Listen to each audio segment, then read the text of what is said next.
দেখুন, নিট প্রশ্ন ফাঁসে বিক্ষোভের নামে রীতিমতন বিশৃঙ্খলার পরিস্থিতি তৈরি হয় ধর্মতলায়। সেখানে শুধুমাত্র টিভি9 বাংলার সংবাদকর্মীরাই আক্রান্ত হন বহু সাংবাদিকই।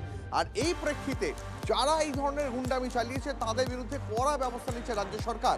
রাজ্যে এই প্রথম প্রয়োগ করা হচ্ছে গুন্ডা দমন আইন। কড়া ব্যবস্থা নেওয়া হবে জানিয়েছেন মুখ্যমন্ত্রী শুভেন্দু অধিকারী। তবে রাজ্যের এই সিদ্ধান্তের বিরোধিতায় কালীঘাট তৃণমূল। সাংবাদিক বন্ধু যারা গুরুতর জখম হয়েছেন, রক্তপাত হয়েছে, দীপঙ্কর দাশগুপ্ত, মাখন পাত্র, সুমন মহাপাত্র, রিক পুরকায়স্থ, শিলাদিত্য কর, কৃষ্ণেন্দু মজুমদার, ইতিমধ্যে সাংবাদিক বন্ধুদের কাছ থেকে আমরা লিখিত অভিযোগ পেয়েছি। শনিবার বিধানসভায় দাঁড়িয়ে টিভি9 বাংলা সহ একাধিক সংবাদ মাধ্যমের সাংবাদিকদের উপর হামলার নিন্দা করেন মুখ্যমন্ত্রী।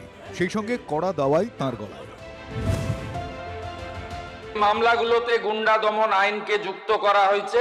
গুন্ডা দমন আইনে এমন ব্যবস্থা নেব যাতে একদিন নয়, এই গুন্ডাদের 3 পুরুষ মনে রাখে। মুখ্যমন্ত্রী জানিয়েছেন ঘটনায় 70 জনকে চিহ্নিত করা হয়েছে। 5 কুখ্যাত দুষ্কৃতীর নামও করেন মুখ্যমন্ত্রী। রাজাবাজারের আফরোজ, খিদিরপুরের নাহিদ, ইকবালপুরের তনবীর ও নিজাম, ওয়াটগঞ্জের রাহুল জামান।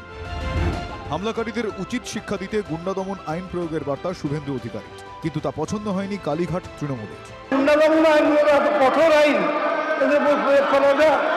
তারা সশস্ত্র ছিল না, মোটেই ছিল না। আমি অবাক হয়ে লক্ষ্য করলাম যে বিরোধী তৃণমূল কংগ্রেসের পক্ষ থেকে বর্ষিয়ান বিধায়ক তিনি বলছিলেন যে নিরস্ত্র ছিল। আমি দেখলাম অনেক সাংবাদিকের রক্ত পর্যন্ত ঝরেছে। তাহলে নিরস্ত্র অবস্থায় কি করে রক্ত ঝরে? গুন্ডা দমন আইন প্রয়োগের বিরুদ্ধে সরব বামেরাও। গুন্ডা দমন আইন করার মতো ঘটনা, আইন প্রয়োগ করার মতো কোনো ঘটনা ঘটেনি। একটা ঘটনা যেটা ঘটেছে সংবাদ মাধ্যমে, সেটার জন্য আমরা দায় স্বীকার করে নিয়েই হতো যে আমরা ভুল স্বীকার করে নিয়ে ধিক্কার জানাচ্ছি। অতি বামপন্থী সারা বিশ্বজুড়ে কিছু কিছু মানুষ থাকে, কারো বোড়ে হয়ে তারা কাজ করে। এখানেও তাই হচ্ছে, গণতন্ত্রের পরিবেশ আছে, তাই লাফালাফি করে ওটা নাম কেনা হচ্ছে। সাংবাদিকদের উপর হামলার নিন্দা সবার গলাতেই, কিন্তু কড়া পদক্ষেপের প্রশ্নে কেন সুর নরম মমতাপন্থী তৃণমূল বামেদের? কোনো গণ আন্দোলনে যদি কেউ থাকেন সঙ্গে, তাদেরকে গুন্ডা দমন আইন দেয়া, এইটা কোনোভাবে সমর্থন করা যায় না। মুভমেন্ট এক জিনিস, আর মুভমেন্টের নামে হুলিগানিজম, অ্যানার্কি আরেকটা জিনিস।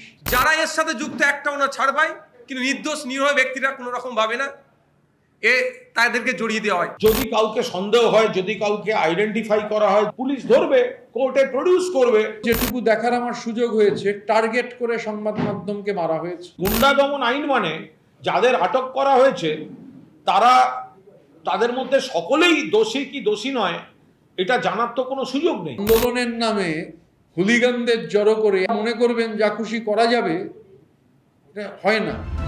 সাংবাদিকদের উপর হামলার বিরুদ্ধে স্লোগান তুলে বুকে কালো ব্যাজ পরে বিধানসভা চত্বরে আম্বেদকর মূর্তির নিচে প্রতিবাদ কর্মসূচি পালন করেছেন বিজেপি বিধায়করা।